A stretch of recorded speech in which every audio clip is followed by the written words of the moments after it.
The Israeli military seizing another aid ship today. It was bound for Gaza and redirecting it to the Israeli port of Ashdod. Today's seizure, though, going off without incident. Unlike Monday's deadly flotilla raid that sparked outrage worldwide and further frayed the U.S.'s relationship with Israel. How fragile is that bond between our two nations, and can it be repaired? Joining me now, Fox News national security analyst KT McFarland, co-host of FoxNews.com's DEFCON 3. Good to see you, KT. Hi, Jamie. Well, the good news is that today there was no violence.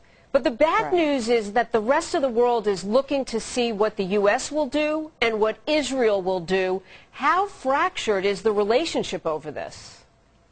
Yeah, Jamie, it's really serious. And this is the worst relationship the United States has had with Israel in decades.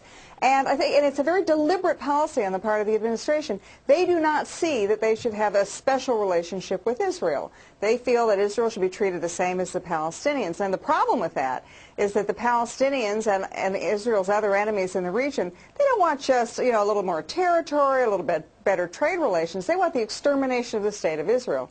So what the Palestinians are trying to do is to force an end to this blockade so that they can rearm in anticipation of another war against Israel.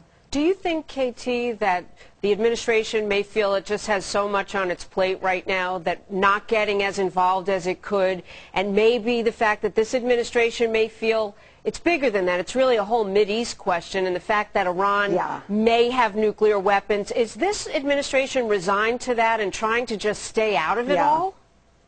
I think, Jamie, you've hit on it. This is just, it's not between Israel and Palestine. This is much bigger. This is a bigger picture of what the administration's policy toward the Middle East is. I mean, they are looking at this as part of a bigger picture, and the bigger picture is Iran getting nuclear weapons. Now, the administration has said they're going to make sure Iran doesn't get nuclear weapons, but privately, they seem to be resigned to a nuclear Iran, but they feel they can contain it.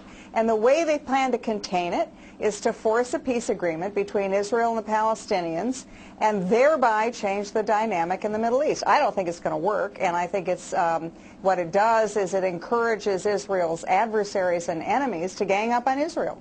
So what should Israel do, and what should the U.S. do?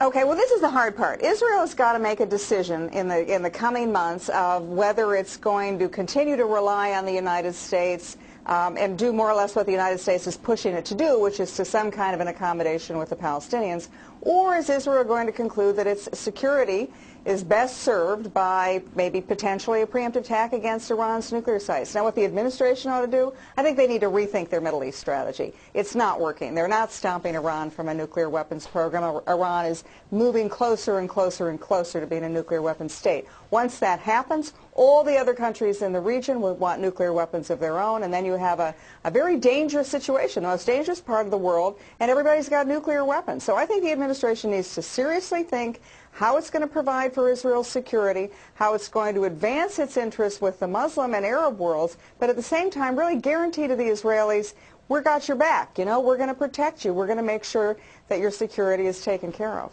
KT McFarland, great to talk to you about this, KT. Thanks for joining us. Good. Thanks, Jamie.